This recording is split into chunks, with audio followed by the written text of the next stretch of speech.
Okay, everybody. I have something really cool to tell you about. If you haven't heard yet about Anchor, it's the easiest way to make a podcast. Let me explain here. It's free.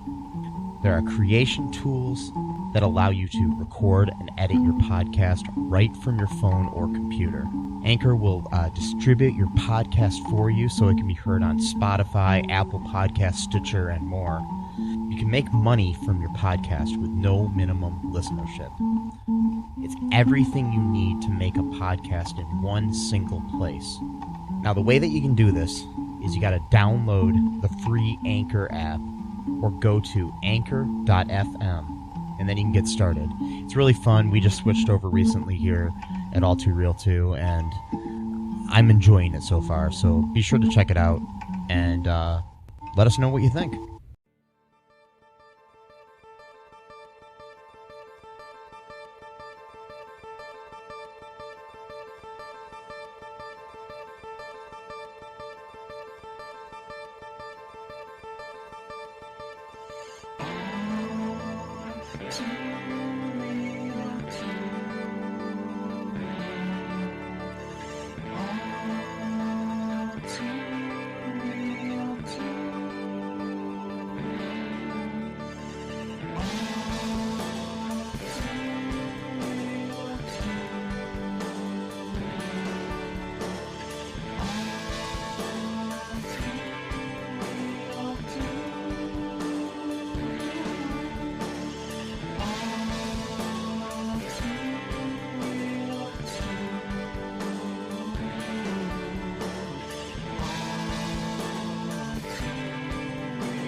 Okay, everybody, welcome to the latest episode of All Too Real 2. My name is Michael E. Cullen II, and with me, as always, is my co-host, Matthew Haas. How you doing today, Matt? I'm doing all right. That's good. So we watched a movie. Yep, I did. Yes, taking a break from direct-to-video sequels here. And we decided to venture into the insanity that is the Asylum. See what I did there? Mm-hmm. See the insanity? Yeah, it was like a... It works both ways, so it's yes, cool. Yeah. We watched Airspeed. Oh, no, sorry. No. Fast and the Fierce. Yeah. The 2017 film. Yep. One of their Mockbusters. No cars whatsoever in the entire movie. Not even in between scenes. There's hardly any cars. Yeah, I think I saw some cars in the background of things, but yeah. Even though the cover actually shows a car underneath and then a plane flying above the car, and the car's like right out front and center. Mm-hmm. So you're thinking maybe there's some weird chase scene at one point where the car is driving away from the plane or whatever. Nope, nothing like that.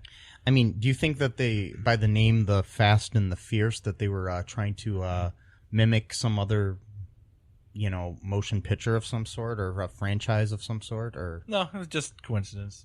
Oh, okay. No, because it was basically the plot of Speed, but in the air. Yes. And it was called Airspeed at first. Yes. And then they changed it. So because they realized that they could cash in on The Fate of the Furious, which came out right around the same time as this movie.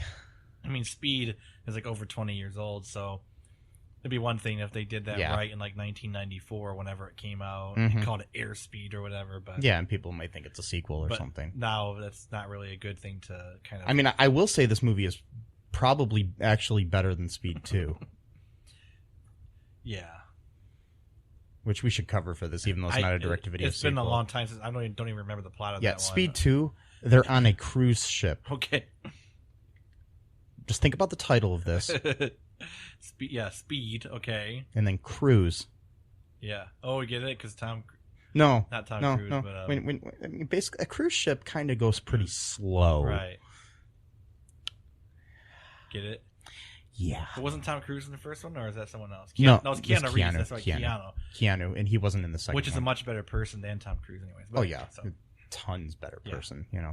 He cares about people and doesn't jump on couches and that I'm aware don't of. jump on couches. That's the worst thing you can do. Yes, that's the worst thing that Tom not Cruise brainwashing your wife into a cult and then making it as part of her divorce agreement that she's not even allowed to talk about the alleged cult. Sorry, alleged cult. Oh, I'm sorry. I'm sorry, guys. We gotta play it safe here. You know, fucking brainwashing and stupid little computer things, and measuring your heartbeats or whatever they do. I don't know, but Thetans. Satan's more like it. Yeah, Yeah.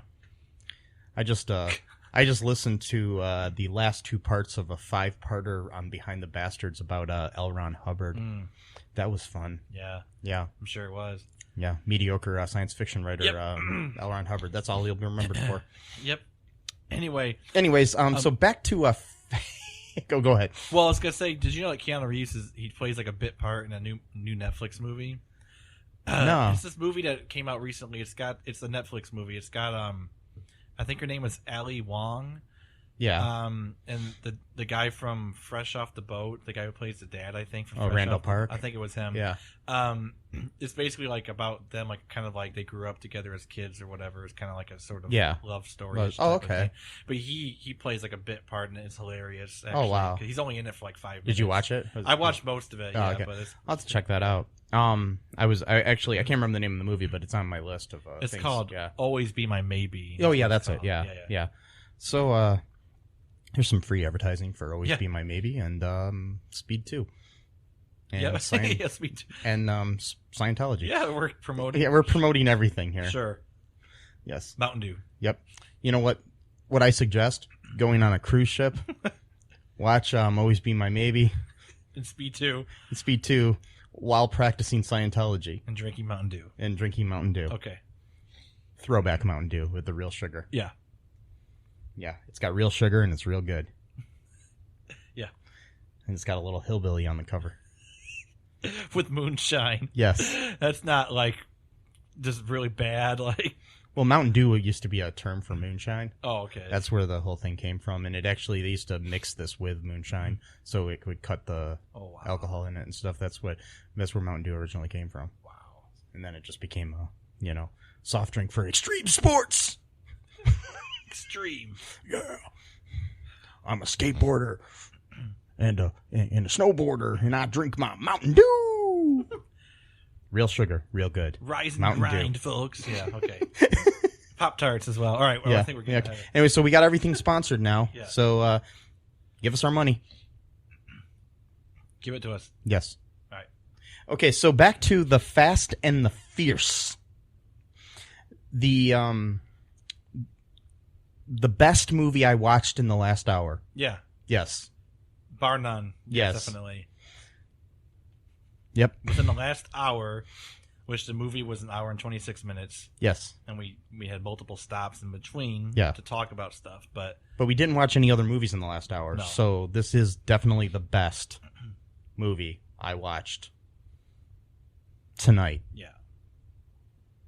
Yes. Makes sense. Mm-hmm.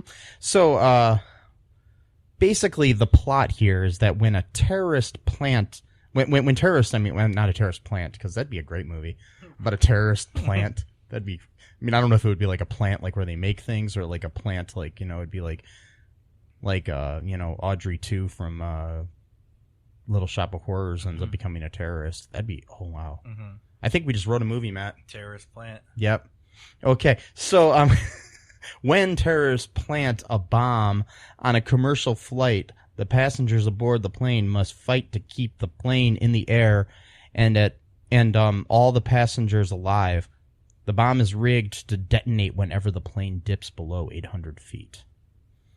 Dun, dun, dun. Or go above 1,500 feet. Yes. I remember that line, too. Yeah. Which, it's academic, whatever. Yeah. So, this movie's pretty useful. It's about as useful as a pogo stick in quicksand. Yep. Which is my favorite line in the whole movie. Yes. Yeah. It's about useful.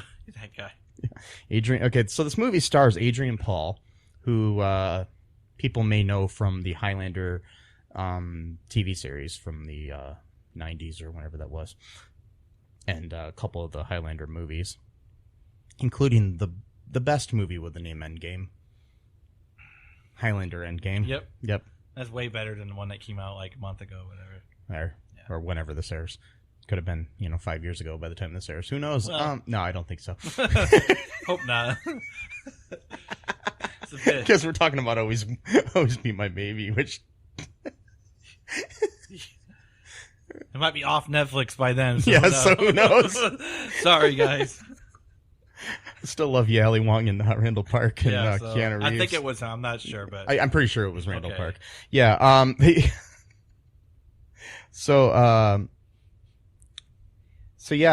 Dominic Swain is also in this movie, who you may know from Lolita with Jeremy Irons, and Face Off, where she plays John Travolta. Speaking of Scientology, his daughter. Yeah, this movie we need to cover someday is Battlefield Earth. Oh God, man. Yeah, I saw that when it came out. Wow. Did you see it in theaters? No. Oh, okay, good. No, I didn't see it in theaters. No, I saw it when it came out. I don't even know if I've ever watched it all the way through, so I'm not sure. I just remember there being really bad, like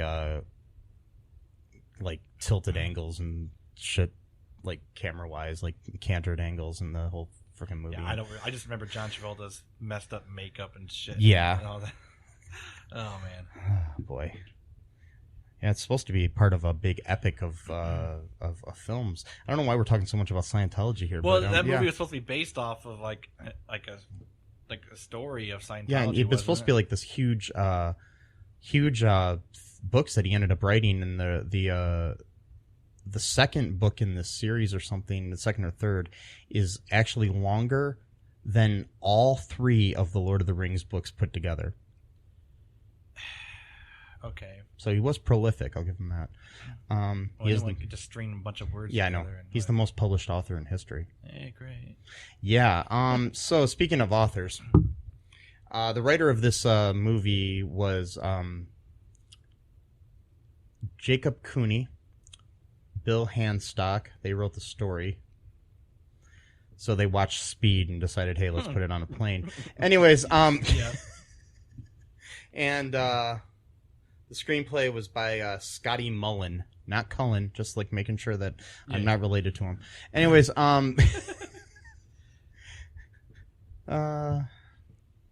but yeah, the Asylum, in case you don't know, and this is your first time with any kind of encounter with the Asylum, and you watched this movie to listen to our wonderful podcast here, are known for their mockbuster films. And mockbusters are movies that are made to cash in on blockbuster films. So, they're known for Transmorphers and Snakes on a Train, The Day the Earth Stopped, speaking of Keanu Reeves.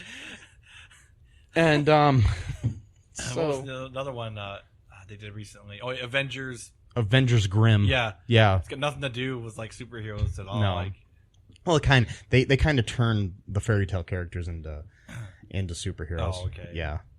And they also had one that was kind of a sequel to that too, called Sinister Squad, which was a takeoff on Suicide Squad, and the cover looks exactly like the Suicide Squad cover and everything. And they got the new Aladdin one. What was it called? The Legends of Aladdin? Or Adventures of Aladdin. Sorry, Adventures, yeah, that came out around the same time as the Will Smith Aladdin movie. Yeah. Guy Ritchie directed movie. Yeah. Anyways, so yeah, we've got Dominic Swain here as a bad girl. The movie starts out. We've got this guy named Benji, played by not the dog. No, sorry. That'd made the movie more It would have interesting been if this computer genius was a dog. Just a dog sitting there at a coffee bar who was married to a really attractive woman. Yes. Anyways, that would be really bizarre movie. And then somehow we work in the terrorist plant. Yeah, somehow. Yeah, the terrorist plant somehow gets worked. I think this would have been a more enjoyable movie than the one we watched. Benji, the computer hacker, whiz or whatever. Yeah. And then he's got a terrorist plant. And somehow that gets stolen. He gets put on the plane and starts terrorizing everyone. So he's just walking in with a fern under the plane. Yes. And it's a terrorist. Yeah. This is just my plant. It's not, Yeah. Oh my god.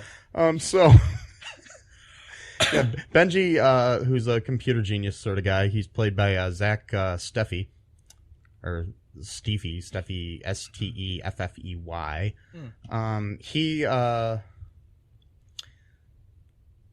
He's in like a coffee shop, gets approached by Dominic Swain's Juliet, who is basically a terrorist. Tries to convince him that she first has to borrow his phone, and then she basically steals his phone and uses this as a ploy to then tell him that they need this Genesis 7 code, which that he helped create. Mm-hmm. Otherwise, his wife, who is currently on a plane, is going to die. He had just had a fight with his wife on a phone call over their laptop or something from the plane.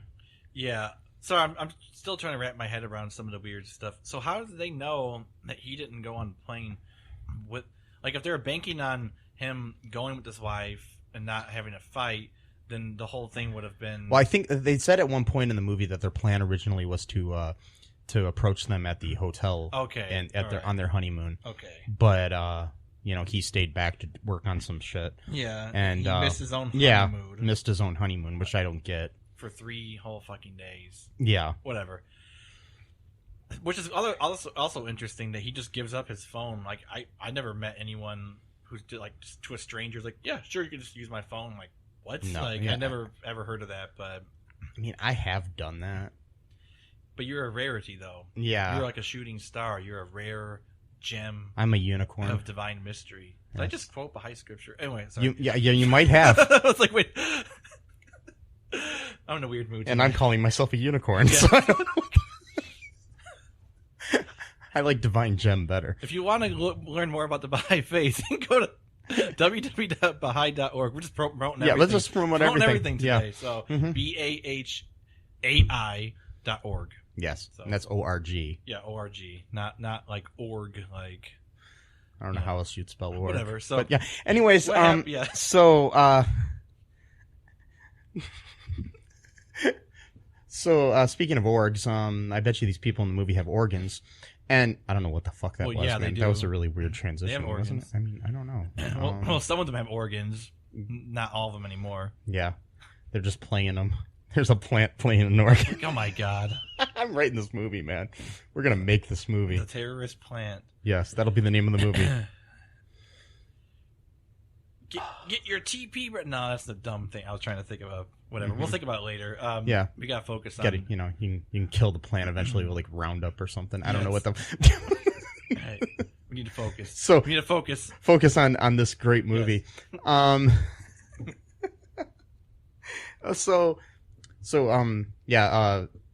Benji's wife, Donna, played by Mimi Davila, D-A-V-I-L-A. Is that how you pronounce that, you think? I'm not sure. Davila. Anyways, all I know is she was probably one of the most attractive people in this film, at least. And, she's on the plane. What happens next, Matt? They have that argument over the phone, and then she's, like, kind of pissed off, and then this woman is having, like, a issue because of turbulence, and then so she offers to take her place, so she doesn't have to sit, like, next to the window or whatever. Yeah. So she goes to sit back there, and then she's sitting across the aisle from this guy who's then like, hey, do you have my $20 or whatever? And then it turns out that they had met the night before because I guess, she was, pissed off about her husband again. Her husband just got married to, didn't show up for their honeymoon. So she got drunk and was playing blackjack and I guess was causing a ruckus. I don't know. So then he, like, I guess bailed her out or did something. I don't know. And that guy was named Kurt, played by Jason Tobias. That's right. Not Tobias as in, like, Arrested Development. Not that Tobias. No. But he did go on an airplane once and went to India, but that's a different story. Tobias Funke, yeah. Sorry. We're all over the place today. Arrested Development now on Netflix. Yeah, that's awesome. Okay, give us our money. Yes. Somebody pay us. Please. No, just talk. So they kind of start chatting or whatever. And, they kind of hint at, like, maybe, they might become an item because Mr. Benji, not the dog, is off doing his thing, trying to give this woman the stupid fucking Genesis 7 code, which, I don't know what Genesis 1 through 6 was like, but apparently 7 was the big one, so... Yeah, and if in the wrong hands, it can destroy the world. Yeah. So let's make it, because it could never get into the wrong hands. And I just find it funny that the word Genesis basically means to create. Yeah. Or the origination of something, but yet this in the wrong hands can destroy something. So it's the opposite of what it is. Well, yeah, but also the story of Noah is in the book of Genesis. Yes. And that was a story about literally destroying the world to recreate. And I just wonder if it's called Genesis 7 because it took God 7 days to create the earth. I don't think they were going for any kind of... I just wondered if they were thinking that or not. I mean, I'm not sure if Benji was like a religious... He didn't really seem like he was like a hardcore religious dude. He was like, yeah, I'm going to do my Christian hacking or... God, that's like the worst thing ever. The Christian Hackers Organization. Christian hacking is going to be part of the movie Terrorist Plant. Yes, it's a group of Christian hackers who hack... Mm-hmm. But they don't cuss and they pray afterwards. Yes. So, it's not like your normal hacky movie where there's lots of cussing and there's lots of like drinking. And then they watch Fox News. Probably. Statistically, yes, but yes. or the 700 Club. Yes. Anyways, the apologies to all of you yes. Christians, all of your moderate Christians out there. Yes, the good ones. Yes, we love you. The good ones who stand up to the bad guys. Yes, I'm kind of doing a play on words here. How everyone's like Muslims got to speak out against the terrorists.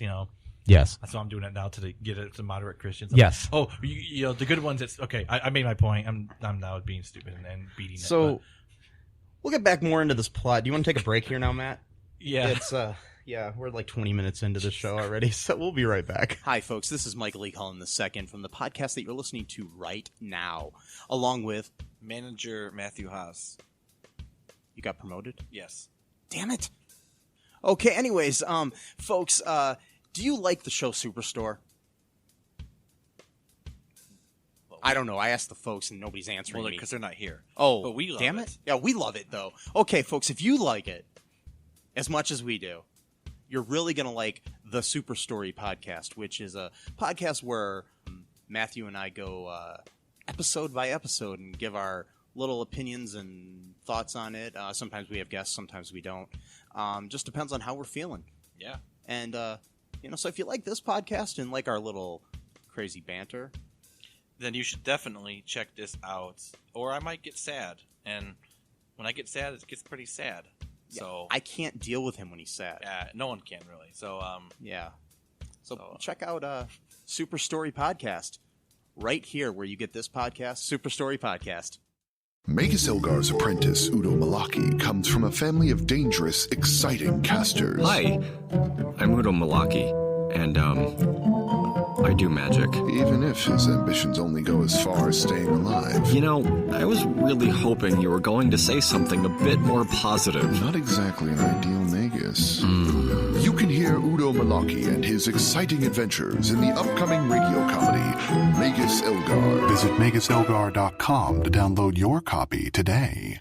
And we are back. All right. Those were some great ads. Yeah. They were good. Yes. I don't know what they were, but they were good. Me either, but they were great. I liked that one. Who knows? I mean, maybe in the future they'll put an ad in there for the 700 Club. God. I hope not. Now on Freeform. Anyways, give us money. Anyways, oh man. So basically, there's this plane. I mean, if you've seen Speed, you know the plot. And it's basically Speed. So we don't even really have to tell you much, but yeah, we will tell you something. Yeah. So what happens next here, Matt? Okay, so she starts getting kind of chummy with this dude, and there's kind of like there's friction between the two pilots, the co-pilot and the regular pilot, Now the main pilot he's of Middle Eastern descent. Yes. And that becomes the thing too because the people at the people who actually do the air traffic or whatever, she made some point like the pilot's Middle Eastern or something like that. That's Captain Khalib, played by Moose Ali Khan is the actor's name. Yeah, so and then like the guy who's like in charge of like the security, like the Homeland Security, whatever, he's like, well, what if he is Middle Eastern? Does that matter? Type of thing. And she's like, oh, I don't know, blah blah blah, or whatever type of thing. Yeah. So like he's like kind of like the anti-prejudice dude that's in charge of the security stuff or whatever. Like, and he's actually played pretty well by Adrian Paul. You know, like I said, of Highlander. His name's Agent Coleman. Mm-hmm. Yes. You know, so yeah. So then they he's trying to figure out, I guess, like the situation because. At first, it's just that like they're not landing for whatever reason. They don't really know why. And then the flight attendant, I forgot her name. Oh, the flight attendant was named Alexis. That's right, Alexis. She's sitting down finally after like. So here's a funny thing. So like she like during the beginning of the movie where they're actually on the plane, every single person is standing up on the plane when they're still in mid-flight. And she's telling each person individually to please take their seats. After she does that and they take their seats, she goes over to the phone and she goes, everybody please take your seats. Like, that scene just did not happen of her for the past 2 minutes. Yeah. Of telling usually if you tell everybody individually to do something, you don't have to then make an announcement to do it. Yeah. You know. And then, but every single person that was standing up, every single person on the flight was standing up. So we have intercoms at my work, you know, where we can speak on the loudspeaker in the store. I work in a retail place.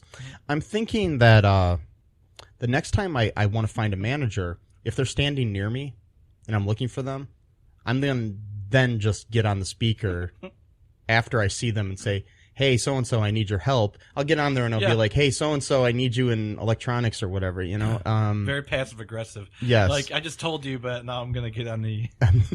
so everybody knows. Everyone knows that I asked you 2 seconds ago. So, and Alexis, by the way, is played by Janica Olin is her name, is the actress's name, and she's a Swedish-born actress. So...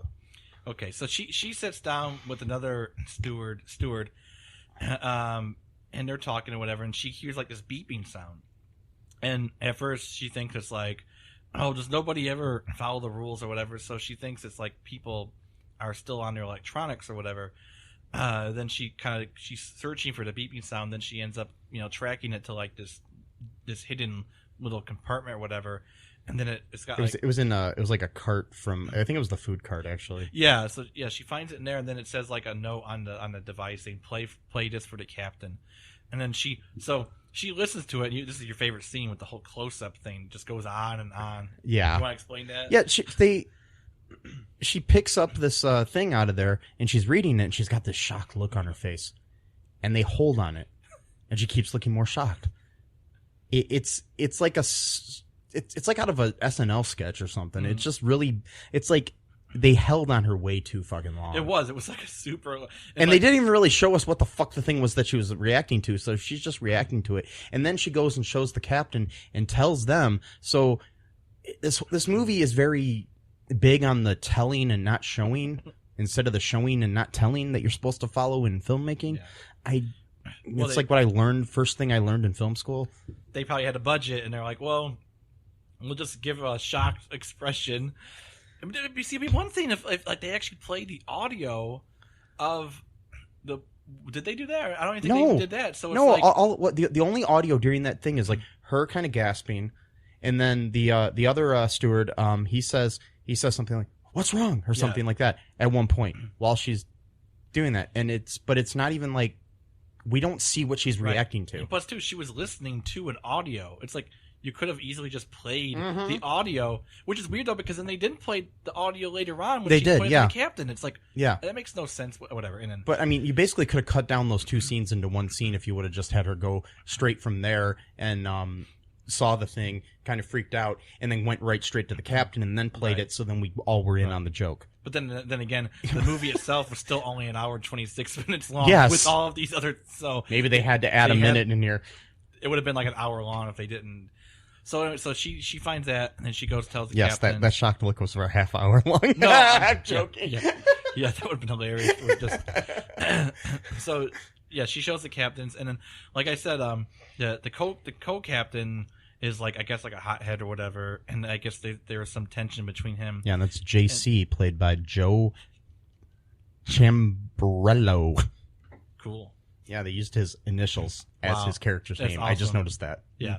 Okay, anyways. So JC's a hothead who got Yeah. stuck as co-captain now, I guess, or co-pilot rather. Mm-hmm. Co-captain, that's not even a real thing, but whatever. And, No, but it works.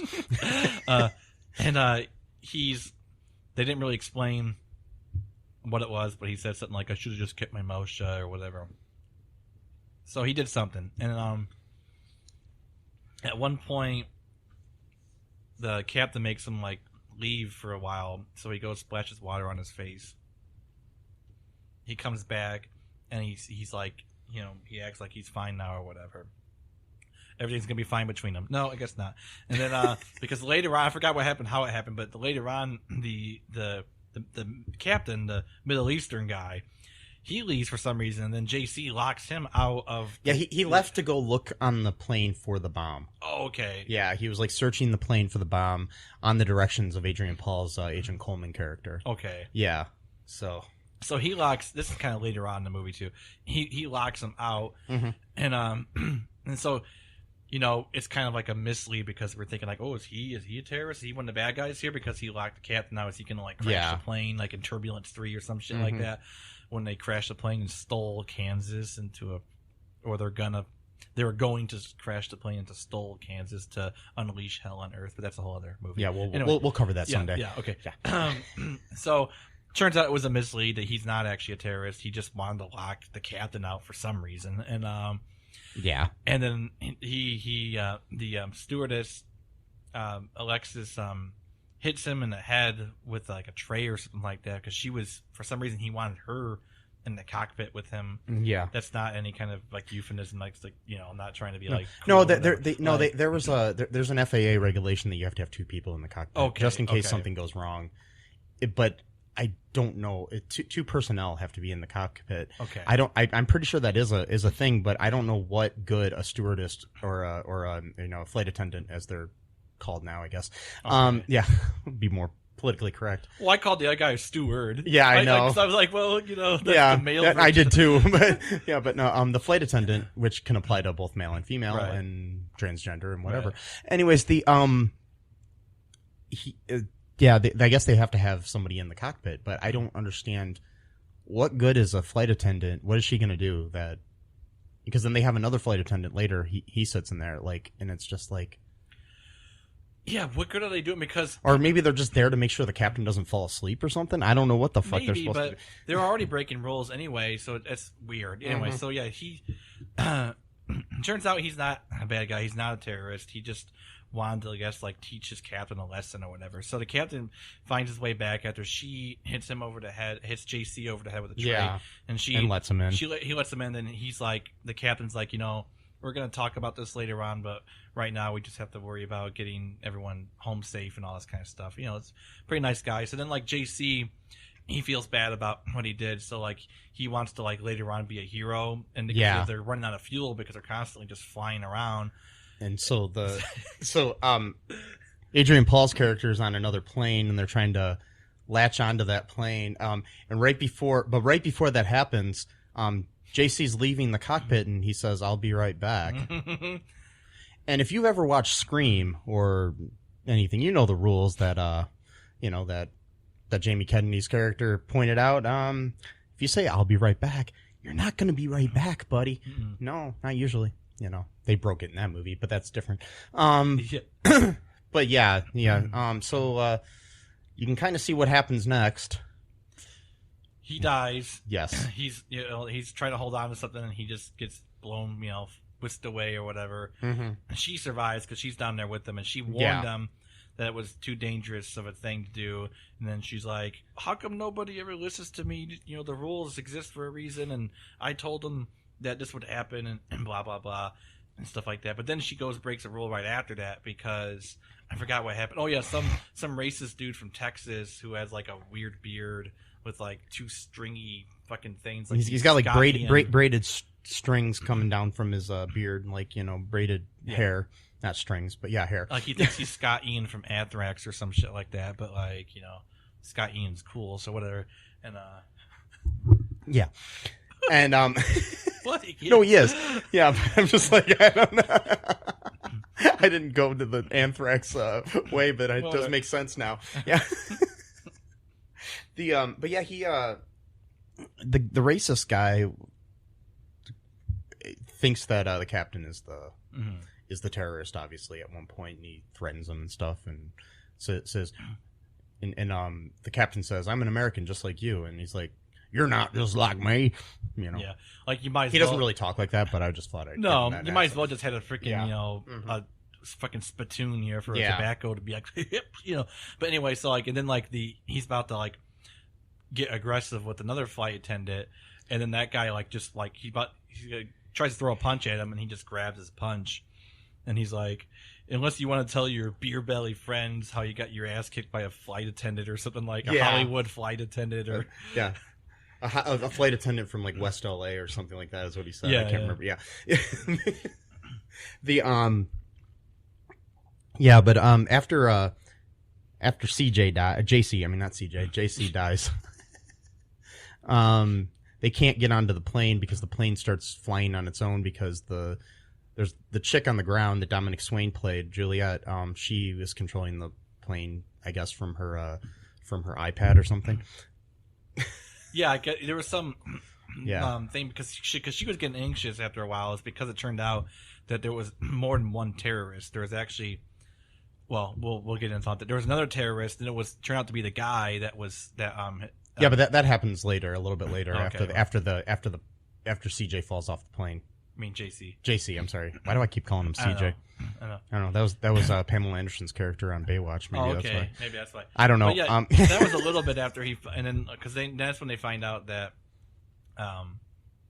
terrorist or whatever. I don't know. Type of thing. Yeah, because this whole time Dominic Swain's been on the ground with Benji, trying to get him to hurry up and put the code on a flash drive. Yeah, and gonna pay him $10 million and a plane ticket to Dubai for like a new identity, basically, because it's gonna be, made it look like he's the one that created or did it, or whatever, bombed it. Yeah, and it's like my whole thing is like that's another thing too about this movie that's interesting. It's like I can understand like offering someone like $500,000 or $1 million, but it's like you already have all the cards in your favor already. Yeah. And you offer someone $10 million. Like, they already can't refuse you anyway. So it's like, you might as well just order give them like $1 or $5. You're offering them $10 million, but you're also saying, hey, if you don't do this, I'm going to kill your wife. Pretty sure that money kind of doesn't matter at that point. Exactly. If you actually give a shit about your wife. It's like the most generous terrorist I've ever heard in my life, who's like, hey, we're gonna kill your wife if you don't do this, but if you do it, we're gonna give you $10 million. Like, who does that? Really? Like, it's like a bonus. It's like a Christmas bonus. You did a good job here, buddy. It's like a very well-mannered terrorist, like a terrorist plant. So yeah, well-mannered terrorist. It's true. That's the sequel to Terrorist Plant. Yes, the well-mannered terrorist. Or maybe it's the well-mannered terrorist plant. It's a plant that says thank you and please and stuff. Anyways,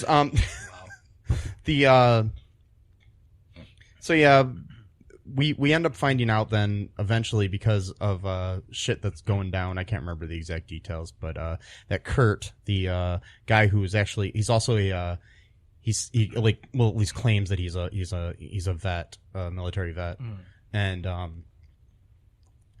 he has like this big duffel bag, this military style duffel bag, and Donna finds the bag and she opens it up because she at one point had found out that she wanted to get a medicine for the dude for his PTSD, and he said no, and the reason that he was trying to keep her away from his bag was that he had a parachute in there, and then some kind of device that was jamming something that was causing something, so they couldn't solve the issue. I don't know. I didn't understand. They didn't really explain that, so. But it was some kind of like jamming frequency, jamming shit or whatever. Yeah. So we find out then that basically Kurt is a terrorist. You know, the war vet. So they flipped the script on us here. They got the war vet as the terrorist and not the Middle Eastern guy because they made you want to think that it was the Middle Eastern guy at first. Well, we don't even know if he's a war vet too. He's just lying. But what I'm saying is the person who claims to be a war vet, right. They're flipping the script and making us realize he's the terrorist. So he's about to jump off the plane at one point, and he's gonna take take Donna with him. Yeah. He's got like a little shiv to her that he made to her neck or something. I think he made it. I don't know because it didn't look like a knife or anything. It looked like a. No, he had a little Swiss Army knife. Was it a Swiss Army knife? They let him carry that on the plane, which is interesting. Oh, no, they'll let you carry shit on there that you don't even realize it sometimes because really? they're so stupid. Oh, okay, I know that. I carried scissors on a plane like 8 different times. Oh, wow. I thought they were like really strict about that stuff now. Yeah, I mean, my scissors are not big, but they're like these little foldable scissors that I use to cut things with when I need to and that are on my keychain, and they didn't... I don't know. I've flown to Florida. I've flown to California with them. I've done everything. I don't know. I'm not sure, but I mean, if I open those up, and if you're listening, Homeland Security, next time I buy a plane ticket, you might want to confiscate my knife. You might want to confiscate my scissors here because. Why do you want them to do that though? I don't want them to. I'm just saying that I feel safer if they did that to other people. I know, but why would you then bring them on if you knew that you were going to be checked for them? I'm probably not going to bring them because every other time I brought them, I forgot I had them on my keychain because they're basically my keychain. Okay, I understand. They're connected to my keys, and okay. But it's a little foldable like bathroom scissors. That's all it is. So but if I open those up, it could be a dangerous weapon. I could probably stab some people with probably. And he does stab the flight attendant Alexis at one point. Yeah. Because she was trying to help out Donna. Yeah. And then he stabbed her. And then then what happens? Yeah, then. Yeah, then the best part of the whole movie. Yeah, well, one of the best parts. She gets loose from him, and he. Alexis tackles him. Her, or yeah. It grabs her and pulls her off of him, and he jumps off the plane with the parachute, and then is pulled right into the engine, or the whatever it is. What is that? The big fiery part of the plane? Yeah, it was, and you got killed. Yeah. My question is, did he think that was not going to happen for some weird reason? So if he brought Donna with her, I don't know if it was because of the way he was pushed off the plane that caused it to go that way. Because if he would have been controlling the jump himself, he might have been able to avoid that. Oh, okay. Well, yeah, okay. Because otherwise, those doors wouldn't be located there because they are there for that purpose. Right. For jumping off the plane. Maybe just because he was like shocked at first what would happen. Yeah. Okay. Again, though, these terrorists in this movie are interesting because they're not very good at fighting. It seems like no, whatever. Not at all. So he gets killed by just getting sucked into the engine, and this is where the movie gets kind of weird for me because she was supposed to be like meant as leverage, sort of, right? Yeah, Donna's leverage there, basically. But then we find out there's a third terrorist in the movie. Yeah, and I don't understand why she was trying. Oh. Yeah, go ahead. No, Alexis turns out to be the third terrorist. Because there's a point where everybody's supposed to go to the one side of the plane because they're going to be able to like land the plane and stuff, but it turns out that Alexis, wearing a wig the whole time, is not really a flight attendant. Right. So my question is what was the point of saving Donna from Kurt if she was supposed to be leverage anyway? What would be the point of not allowing Kurt to take her because they're all working together? So I think the whole thing was set up too. I don't think Kurt ever intended to take her. I think that it was all part of the plan. Oh, okay. That because I'm just assuming that Alexis and Kurt were in on it together. Okay. Unless they weren't. I don't know. But I'm just assuming that part of the plan was that they needed to keep her on the plane because she was the leverage of basically they still hadn't gotten the Genesis 7 plans from Benji. So basically they needed her to be able to do that. So Kurt was like going rogue and wanted to take all the money for himself or some weird Well, shit, which they didn't Or explain. either but- that, or he was originally, or when he was discovered, he's just like, oh, I'm going to jump off the plane and I'm going to take her. And then basically, if maybe he was planning on taking her, and if he would have kept her, he could have basically gotten all the money, or he would have had the leverage at least to be able to still use her against Benji. Right. I don't know. It wasn't really explained. It's weird, yeah. So I don't know, Matt. So then what happens? Alexis reveals herself. She's wearing a wig the whole time, and then she takes her wig off. And she's bald. Yeah. And she starts beating up on Donna. And she demands the code again. And then Donna calls Benji her husband, not the dog. And although it'd be cooler if she... Here, Benji! Here, Benji! It would be cool if she Oh, called wait. the dog No. Oh, Benji. okay. And basically, they have this, big thing where like, I'm sorry that we fought and we always agreed never to hang up angry on each other, blah, blah, blah. And she's like, I love you, but, you're going to need to forgive me. And he's like, forgive me for what? And it's like, for not allowing you to save me. And then she hangs up the phone. Then she starts fighting with Donna. Alexis. And then she ends up like hitting her in the head with was it a laptop? Oh, yeah. And then like totally like I think it was. Yeah. It killed her, I guess. Yeah, the glass broke off into her head, and it was the greatest CGI shot of glass in somebody's head I've seen in a movie, and probably this past 24 hours. Yeah, or an hour even. Yes. Oh, and also too before that, so I forgot because the reason why Benji was able to call her is because he stabbed what was her name in the eye. Oh, Juliet, Dominic Swain's character. Yeah, he stabbed Juliet in the eye. Well, I guess supposedly because when she got up, she just had blood around her eye, but you could still see her eye. So I don't know. And then he shot her after she told him that the plane was destined to blow up anyway, no matter what type of thing. Which again, though, why give him the money? It seems like they just have money to throw around. Like I don't understand. If they were actually ever planning to give him the money, who knows? Maybe they were going to kill him before they gave him the money, or Maybe, just I saying don't that they're going to know. give him the money, because we never got to that point. So who knows? It's the way she was acting. Her acting style made it seem like she was just like very literal person. I don't know. Anyway, so then he shoots her, and then she falls like 500 feet onto the floor, hits her head on fucking marble floor. I'm gonna have to repeat that for a certain reason. A marble floor. Yeah, not 500 feet, but like 20 feet maybe onto the ground. I'm exaggerating because it's still a long jump for marble floor. Marble floor. Okay. Yeah. And then he calls Donna, and then that's when the whole thing happens. And then I forgot what happened after that. But so all the three terrorists now are gone or whatever. Assumedly dead. And they then they have the plane lands, all safe and everything. Really fast though. Oh yeah, this was ridiculous. This plane like hard braked, and it took like 5 seconds to stop. Yeah. I don't know. It doesn't seem right. Physically impossible for a plane to stop that fast, I think. I don't know. And then, I wouldn't know. So, you remember the other line that the guy said, breeding a mule with a dog? That's the other thing I wrote down. Oh, yeah. He was saying about how hard it was going to be to solve the problem, that it was going to be as hard as breeding a mule with a dog. Like, this was Adrian Paul's character, by the way. The same guy that said it's as useful as a pogo stick in quicksand. Yep. Which I do love that line, though. I'm going to start using that. I'm going to just start walking up to people that I find useless and being like, you're about as useful as a pogo stick in quicksand. I probably won't, because I'm not that mean. But anyways, the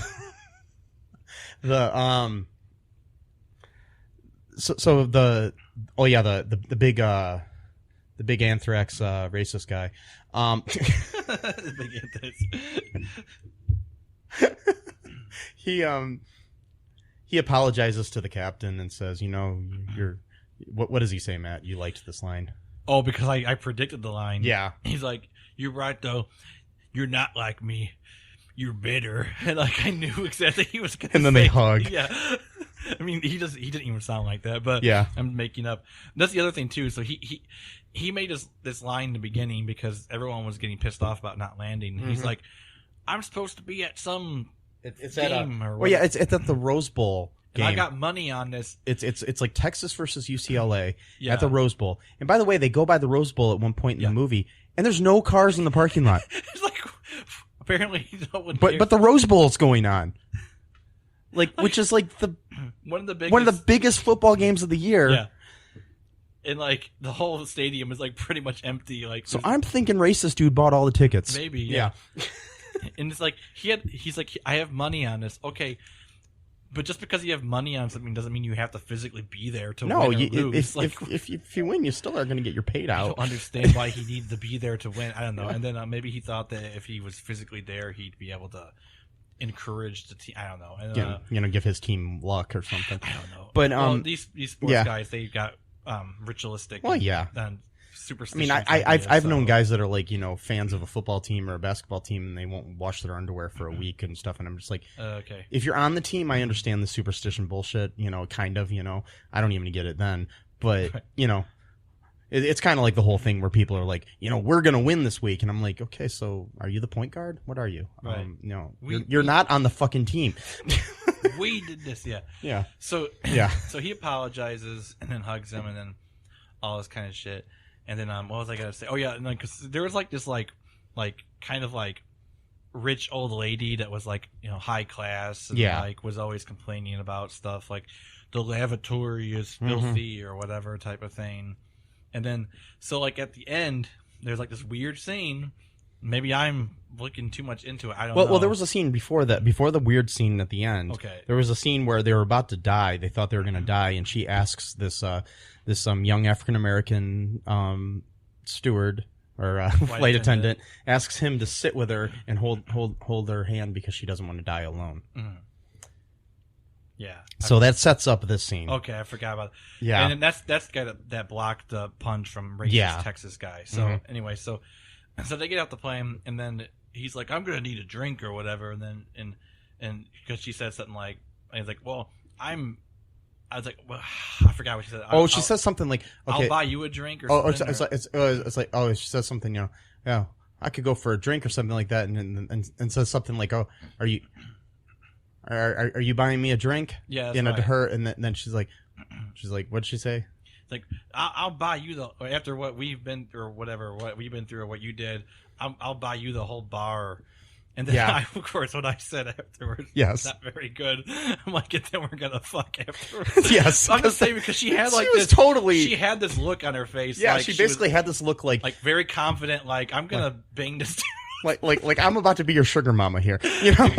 Like I don't know. It's like I'm gonna buy you a bar, and then we're gonna fuck. And buy you a bar, I don't mean I'm gonna buy you every drink in the bar. I'm actually gonna physically buy you a bar, property. Yeah. You're now a business owner. Like, and then he's just like, I don't want that kind of responsibility. I'm joking. No, that didn't happen. Yeah. Okay. So anyway, so that's how basically. Then there was a surprise little scene at the end. Oh yeah, that's right. Because Donna and Benji kiss or whatever. Yeah. And then at the very end, there's like this dude in like a really fancy looking hotel area or whatever. And he's it looks like he's like in Monte Cristo or somewhere. Yeah, he's somewhere. Yeah. And he's on his computer doing something, and then what's her name? I keep forgetting her name now.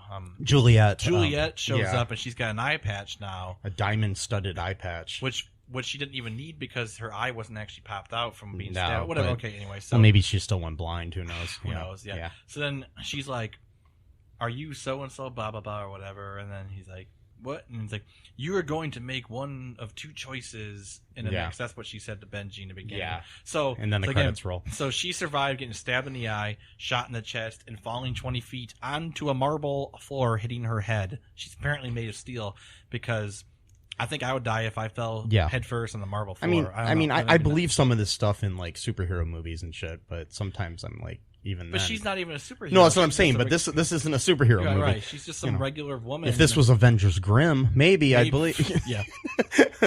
So anyway, apparently there's a third person that has the code to Genesis 7. Yeah. And I guess that's supposed to build up to the sequel. Maybe they're trying to make a sequel. 2. Yeah. God.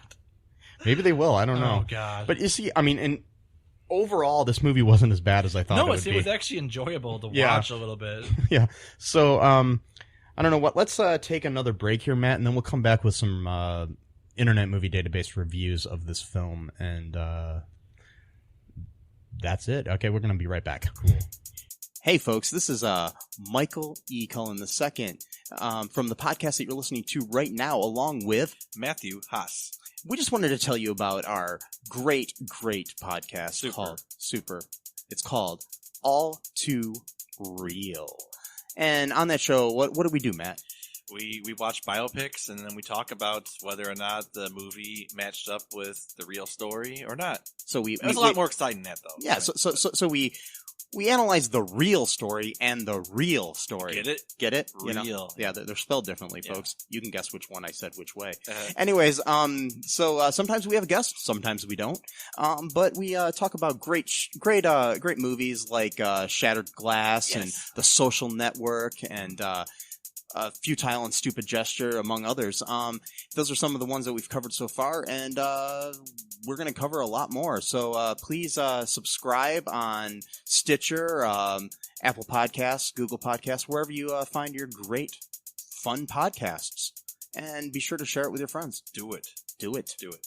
And make sure you're not afraid to get all too real. Bye-bye. Okay, and we are back. Welcome. Welcome back.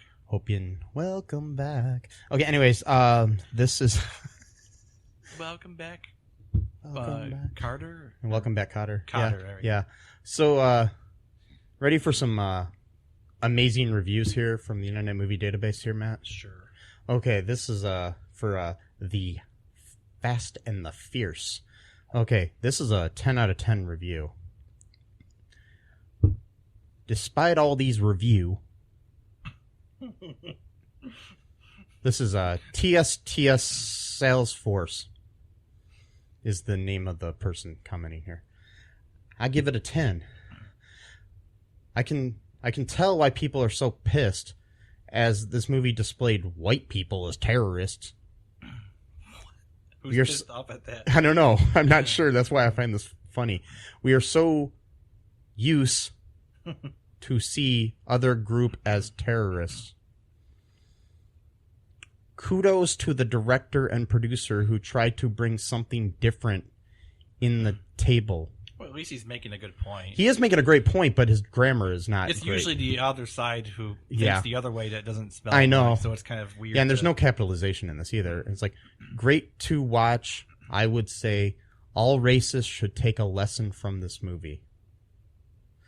Good points. I'll give him that. Maybe he's foreign. Maybe he's not even English as a first language. Okay, let's see here. We've got See, when someone on my side, I'm gonna make excuses for Yeah, them. no, but when it's the other side, I'm like, fuck you.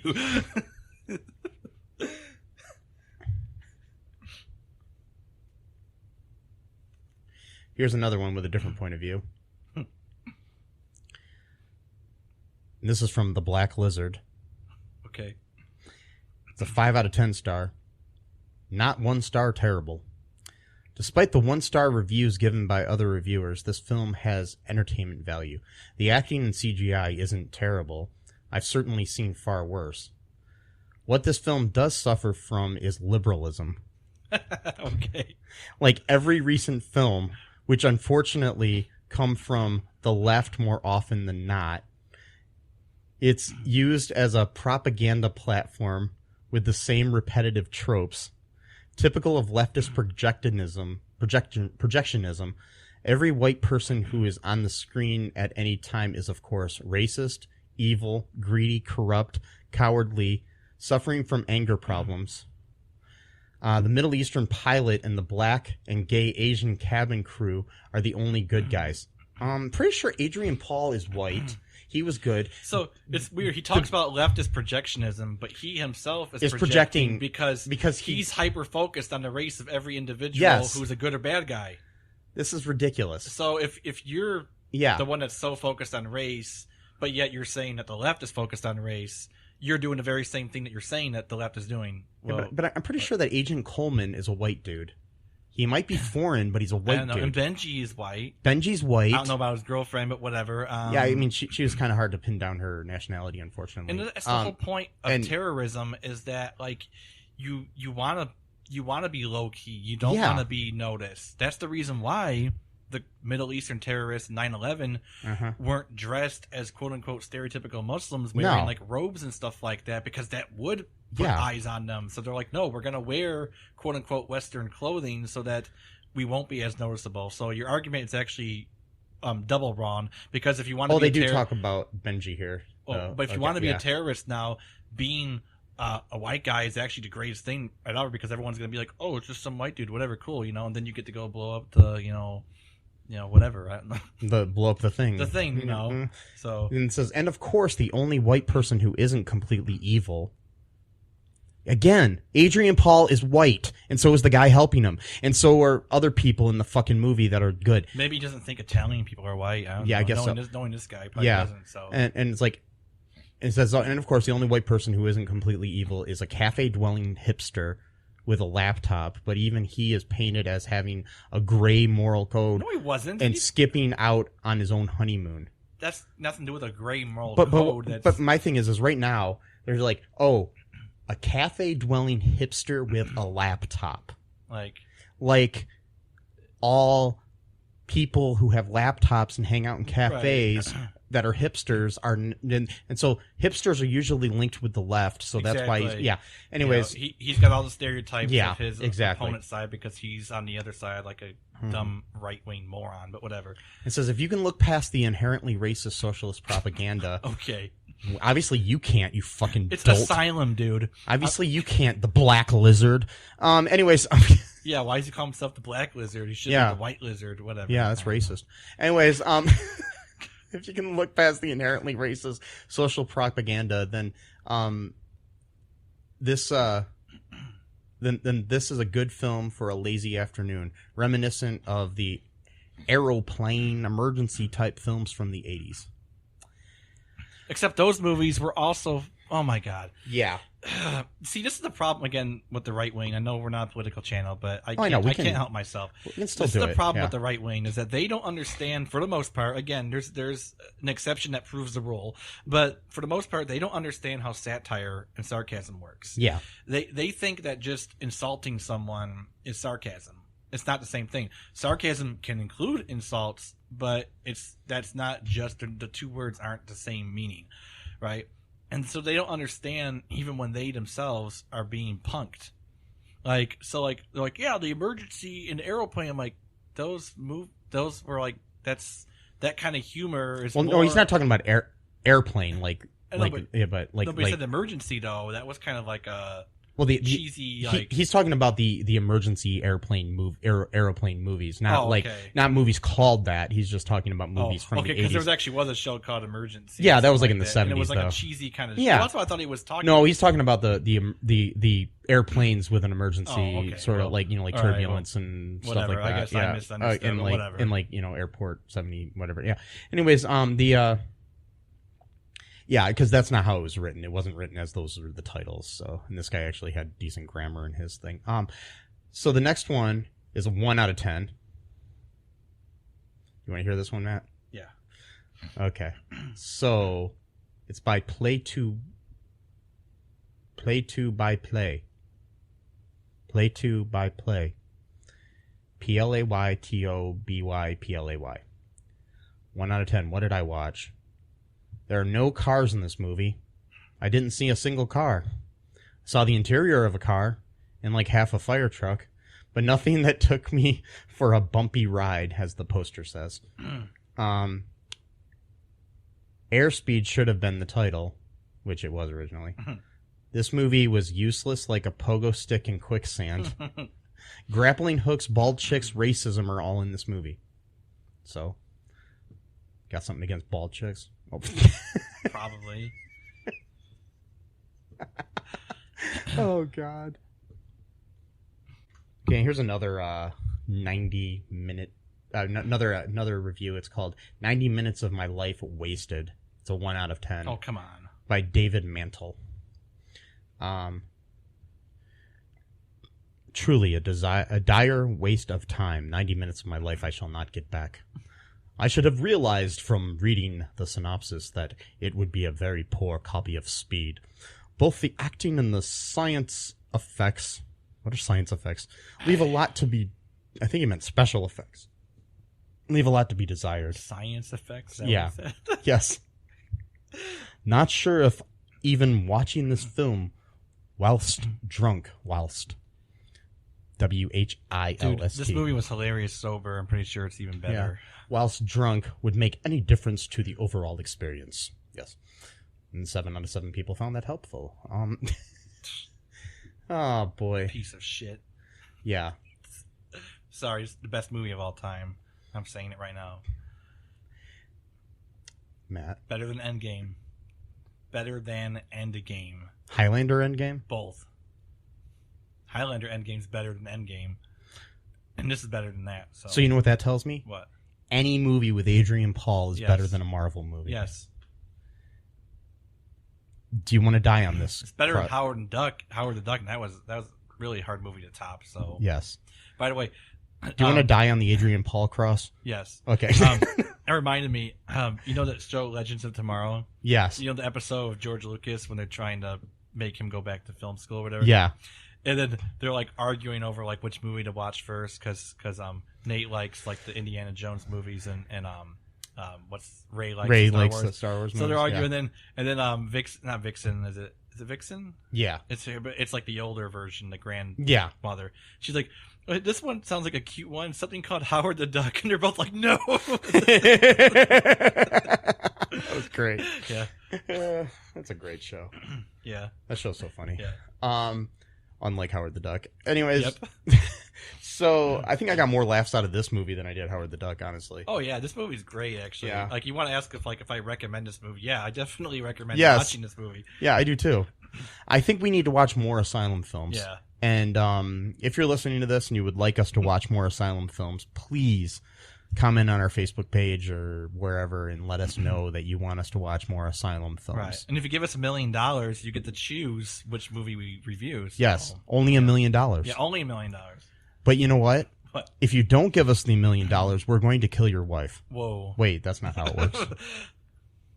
We're not terrorists, No, right, Matt? no, I we're forgot. not- I'm we're not confused. terrorists. Okay, just making sure. Because only white, Christian, heterosexual, cisgendered men are terrorists now. And since I'm not a Christian, therefore I can't be a terrorist according to the liberal, leftist, socialist agenda, communist agenda, whatever you want to call it.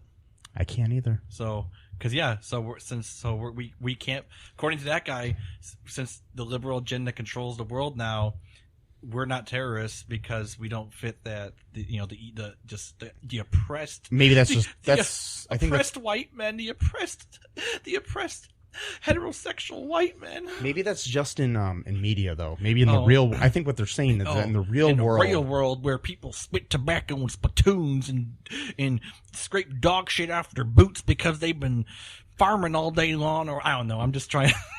I've got nothing against farmers. I'm just. Were they farming in a what, dog shit field? You know how they. I'm just joking. They glorify the farm life more than people who actually farm themselves. Oh, I know. Like I'm not making fun of farmers. I'm making No, fun it's of the people who. It's like the whole country is.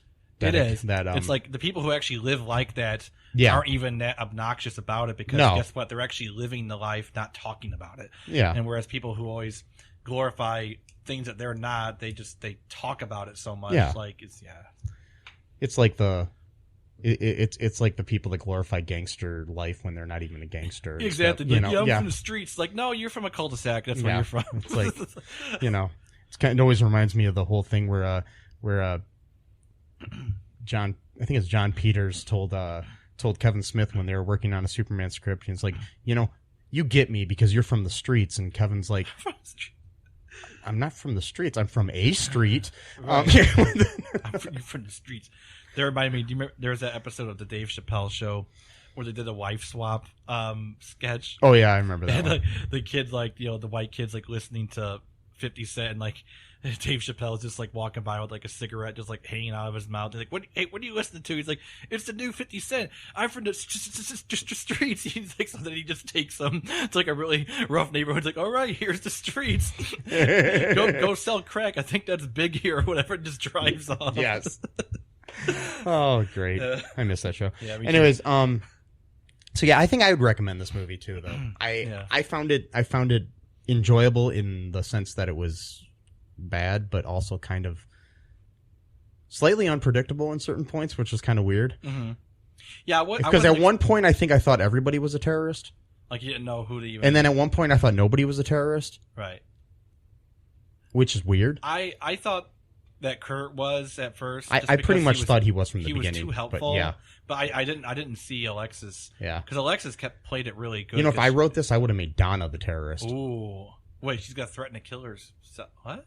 I would have made it that she was like she married Benji for the whole fact of trying to get this, and then make him think he's going to kill his wife, but she was basically, it was a whole long con. That's a better. Yeah, I think that would have been a better idea. That's what I would have done. Maybe you should do that for part 2. Yes. Make it about what did I just do here with my phone? Okay, whatever. Yeah. I ruined something. Okay, yeah. I think that's what I would do with the sequel, or if I were to write this movie, that's what I would have done with this movie. I would have made Donna the freaking. Yeah. But you got to have the happy kiss at the end.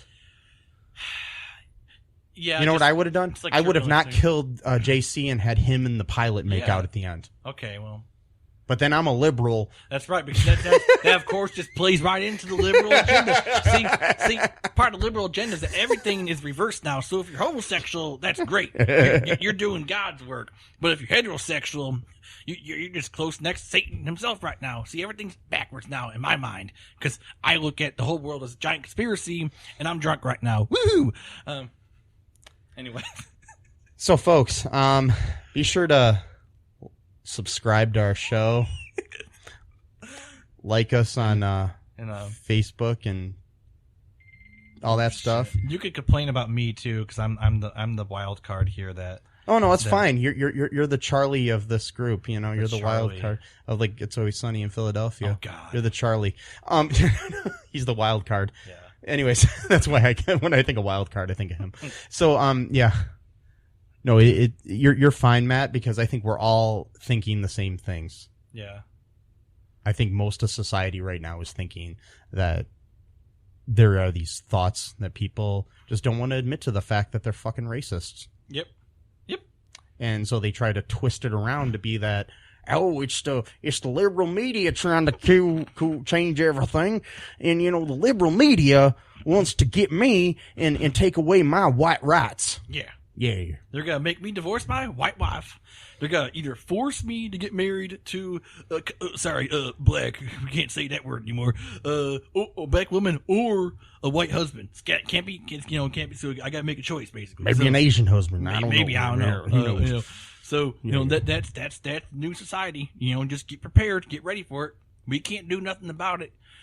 We voted for Trump. We thought he was going to make us on top again, but he's not doing much. So, and if you'd like to hear more of this podcast, which we're going to call Mark and Matt Talk Like This, and it's going to be